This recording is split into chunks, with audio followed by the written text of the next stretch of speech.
has access to Chain to the Rocks in his deck. And he actually is not playing the full set of Stoke the Flames. But yeah, Anthony's got all the 4-mana burn spells and Chain to the Rocks in the sideboard. And we are underway here. We have Kanies start. Anthony's on the play, starts on a Battlefield Forge with no plays. Hall of Triumph is the play for Andrew. And so it's almost certainly not the land that you want on turn 1 in the Burn Mirror. And to take 2 damage off a Pain land to play an Eidolon of the Great Revel on turn 2, that's very aggressive, but it's like, you know, you really don't have a whole lot of options. So you just kind of have to hope that this is good. This is a pretty dangerous mana-based situation for Anthony, I would think. So yeah, you're right. He taps 2 Battlefield Forges for Eidolon. And Eidolon is going to get Searing Blooded by Andrew, so it does some work there. I was actually going to think if Andrew keeps the Eidolon alive, like, Anthony's going to deal a lot of damage to himself this game. Yeah, I mean, maybe it's just one of those things where Anthony could just not play spells and keep hitting with Eidolon, and things get worse and worse for Andrew over time. Sure. Anthony does have a 3rd land. It's Mutavault. So right now with the Mutavault and 2 Pain lands in play, he has access to his colors, but at what price? Andrew, with the same 2 lands and a Mutavault mana base, his doesn't cost any life points. And we see some pretty heavy hitting burn in both players' hands. Both looks like a Shock, a Lightning Strike, a War Leader's Helix all in Anthony's hand. And there's also a War Leader's Helix on the other side in Andrew's. So those could trade.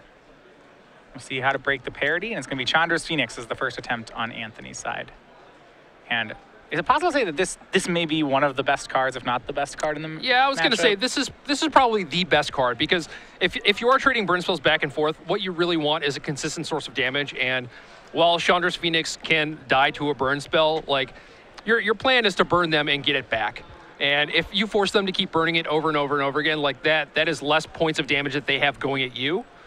So I think almost certainly like Chandra's Phoenix is the best card. All right, Andrew's going to swing back. He activates Mutavault to swing, but that's going to get a shock out of Anthony's hand. And I like that play from Anthony. Like, a lot of this matchup is about trying to deal damage as quickly as possible to your opponent, but also if you're able to kill things like the first time they attack you, like a Mutavault or a Chandra's Phoenix, like that is probably worth it too, because maybe over the course of that game, the Mutavault deals you like 6 damage. So I think trading 2 damage, you know, like Anthony loses 2 damage to Andrew, but he probably gains like 6-ish life off of that shock. So I think that's worth it. Anthony's just going to attack and pass the turn back. Andrew is a little flooded. He has, I believe, 3 more lands. He does have Boros Charm, War Leader's Helix, Lightning Strike, and Skull Crack. So he does have a lot of damage, but he's taking a good number of points of damage off Chandra's Phoenix. I think his saving grace right now is that Anthony he has 1 mountain, but all the rest of his colored mana costs him life points. Yeah. Yeah, so right now, Andrew has enough burn in his hand to deal Anthony the lethal amount of damage. It's just like a kind of dangerous place to be when you know the other person probably has War Leader's Helix in their deck. Yeah, he's going to activate and go for another Mutavault swing. It's going to get hit with Lightning Strike. So talk to me about these Mutavault attacks. Andrew looks like are these good? It certainly is a way to play it. He's forcing Anthony to spend removal spells on Andrew's lands, which is great. Yeah, so like I said, Andrew has enough burn to, in theory, kill Anthony, but if he has a Helix, all of that it doesn't work, you know? Like, he needs to draw something else. In the same time, like, Andrew has a bunch of lands. He can afford to throw away these Mutavaults. Like, he's really in no rush to make a bunch of land drops and get a bunch of mana into play. And plus, as long as Anthony doesn't have something like Searing Blood to punish him, then trading a Mutavault for a Lightning Strike is probably something that he wants to do. Yeah, well, ends up there, Andrew went for Boros Charm, while in response, Anthony went ahead and War Leader's Helixed him, not wanting to get that Helix skull cracked. Yeah, and that's a good play on his part. And will we see just a Helix come back from Andrew now? It's possible. It seems like he has to answer this Chandra's Phoenix. He's right now down 4 in the race. Yeah, and I mean, he could switch that around with a War Leader's Helix, but again, it is that constant threat from Chandra's Phoenix. And also, if he taps out this turn to War Leader's Helix something to play around Skullcrack, then that gives Anthony free reign to fire a Mutavault and get in more free damage, so it's tough. Yeah, you see in Anthony's hand, he has both Boros Charm and Stoke the Flames and another Helix, so 12 points of burn here. Yeah. He has it by a mile. Chandra's Helix will swing yet again.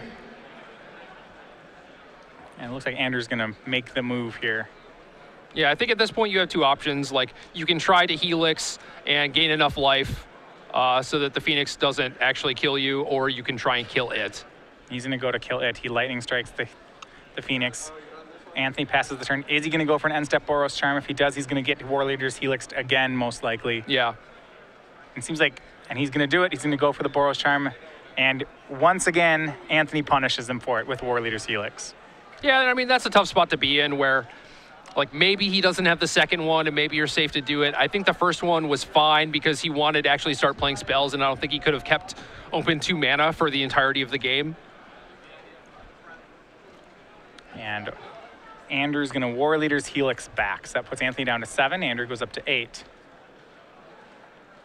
And with a land, Andrew will be dead here. The 2 cards remaining in Anthony's hand are Stoke the Flames and Boros Charm. Yeah, and even if he doesn't draw land, he still has Mutavault activation and everything, and he just has to hope that he doesn't die on Andrew's turn, but it looks like he has the land. Yeah, well, without the land, Andrew has 7 points of burn in his own hand, so that actually would be lethal going the other way. But he also needs a land. He also needs a land, but I don't think it's going to matter. It looks like the full 8 points are just going to come in here.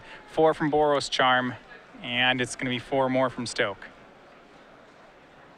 And that'll do it. Game 1 to Anthony Avitollo. And interestingly enough, here I was keeping count. Anthony dealt himself 7 damage off his own lands that game. Okay. Something that's like where I would think that that's a nightmare to have to do that in a burn mirror. And he got his creature Searing Blooded on turn 2. So Right. it's like, yeah, he is starting the game like down a lot of damage, but those 2 helixes made up for it. 2 helixes were huge. The fact that they never got skull cracked was huge. Yeah, also being on the play, I think, was what allowed him to actually win. Whereas, you know, if Andrew got to untap that turn and he had lethal points in his hand if he had another land. Yeah. So being on the play definitely helped also. Walking back to the match, I think the most interesting thing was the Mutavault management on Andrew's side. Like, I'm not sure it's the game. Like, what happens if Andrew just plays all the way out to 6 lands and starts casting burn spells? Yeah, I mean, if that's your plan, is to play Helix and always both keep open your Skullcrack and like try and play around Anthony's Skullcrack, like that's certainly a reasonable way of playing it. It's tough to do that when Anthony is also hitting you with the Chandra's Phoenix at the same time. So right, and I definitely see that. So maybe I'm not. Yeah, I do kind of. I think I like how he played the Mutavaults, but certainly there was a chance to go a different way with it too. Yeah, it's interesting. All right, going to the sideboard, I have to think both players are going to do similar things. I'm going to start with Andrew's sideboard. He's down a game. He does have the one of Wild Ricochet in the sideboard. That's the first card I'm looking at. I was like very happy about that one in the matchup. So he's going to play that one. Outside of that, he has 2 Nyx Fleece Rams, which seem great for this matchup.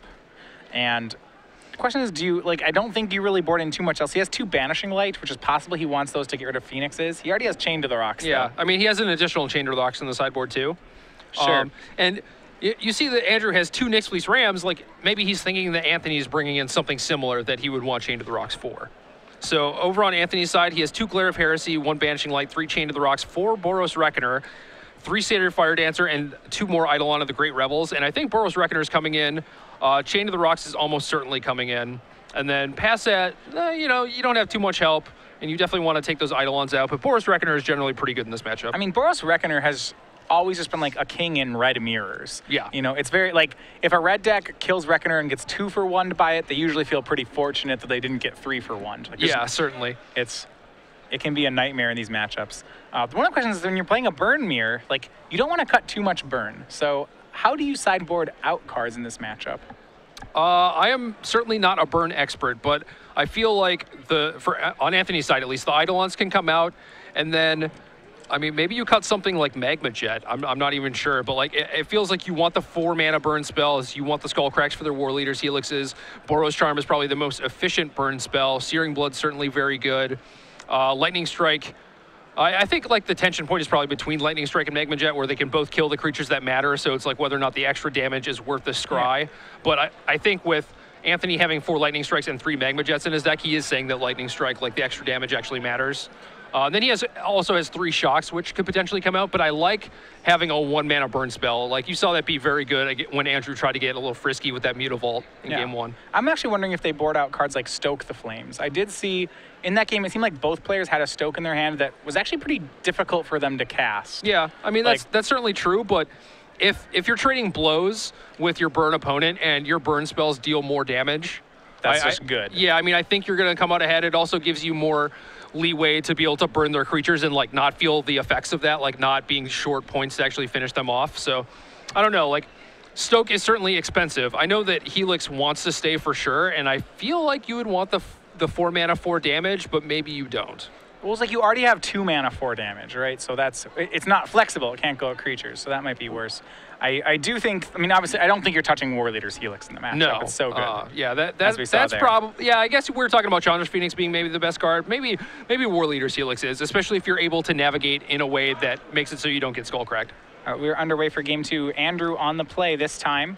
He starts out with a hand much lower to the ground. It looks like he has Chandra's Phoenix as well as some shocks and a War Leader's Helix to top everything off, which by our estimation should be a pretty good hand in this matchup. Yeah, I mean, he's got basically everything he wants. Like maybe he would prefer if those shocks were something else, but again, like it being really cheap can actually be very good if his Phoenix dies. And Eidolon of the Great Revel is the play for Anthony. I mean, that's really interesting, but like you look at it here, it's like he plays a creature and Andrew basically has to kill it, so it's like you traded a 1-for-1, but you got a free 2 points off of it. Like maybe that's worth it. I mean, it certainly worked out here. Chandra's Phoenix will be the turn 3 play from Andrew, so he brings it to 18 apiece as it swings in there. Does play a Pain Land for the turn, but can use it for colorless to keep afloat. Can Anthony match Phoenix for Phoenix? He does not, but he does play a Mutavault. And Andrew's hand's looking pretty nice. He played another Battlefield Forge there.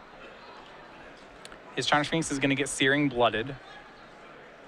If you look at the rest of his hand, he has Chain to the Rocks, Boros Charm, War Leader's Helix, Shock. So he has a removal spell and 10 points of burn. Yeah. And when Searing Blood is going to happen, he's going to War Leader's Helix. Is this in response to the Searing Blood? Yeah, I mean, so I think Anthony had an interesting decision where he could have Searing Blooded on his own turn to not give Andrew the opportunity to like shock his own Phoenix and like maybe gain a life, or like gain the three life from the thing. So I like how Anthony did it, just because it meant that if you kill it on your turn, he could just like replay it. But now, yeah, I feel like with that, like he got a little ahead of himself. Andrew did with the Helix, where maybe he just wants to wait until the Searing Blood resolves, so he actually picks up the Phoenix. Yeah, I mean, it seems free to be able to do that. Yeah, it is, but it's one of those things where he has a shock, so it probably doesn't matter. And also, he was just super excited probably by the opportunity to play Helix and not get skull cracked. Yeah, Anthony's on his turn is just going to take the same opportunity. He makes a second Mutavault and just taps out to Helix Andrew right back. And one thing I'm liking here is both life totals are pretty high, or I'm liking on Anthony's side. Both life totals are pretty high. Anthony's trading spells here, and he has 2 Mutavaults, which makes me think if they just grind and trade each other's hands down, Anthony's probably going to be a favorite once you get to that later point. Yeah, manlands are great for that. We see it resolve back, so Anthony up to 18, Andrew down to 15. Remember, Andrew with a Phoenix in graveyard, though. Draws a 5th land. It's a mountain. It's not actually a bad land. It means he can shock and recast Phoenix without taking damage from himself. Yeah, I think maybe you want to go for Boros Charm here. You end up taking a point of damage, but you use your mana more efficiently, and that might be relevant. That's exactly what he's going to do. He's going to Boros Charm Anthony down to 14, buy back his own Phoenix. He's going to take a point of damage to do it, but then he's going to go ahead and recast Phoenix and swing. So Anthony down to 12, Andrew at 14. Andrew retakes the lead. Very back and forth in these burn mirrors. This is one of the few matchups where I feel like the life points accurately represent the scoreboard. Sure. You know, like a lot of times, I've always joked that like when I first, like my parents have occasionally watched a match that I played, and I remember my dad referred to the life totals as the scoreboard. He's like, well, the scoreboard just doesn't make any sense in this game. You're losing, but that they all talk like sometimes you're winning. Or, yeah. And I'll be like, yeah, that's probably true. Scoreboard doesn't really tell you the story. But in this matchup, I think it does.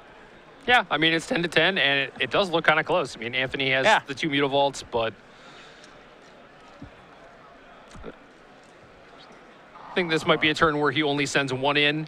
It's generally pretty nice to just use your mana to activate Mutavault and get in like those free points of damage, but since his hand has 2 Stoke the Flames, it might be time to just use 1. Like, you don't need that free damage too much because Andrew's so low, so it might be time to actually cash in the cards that you have in your hand.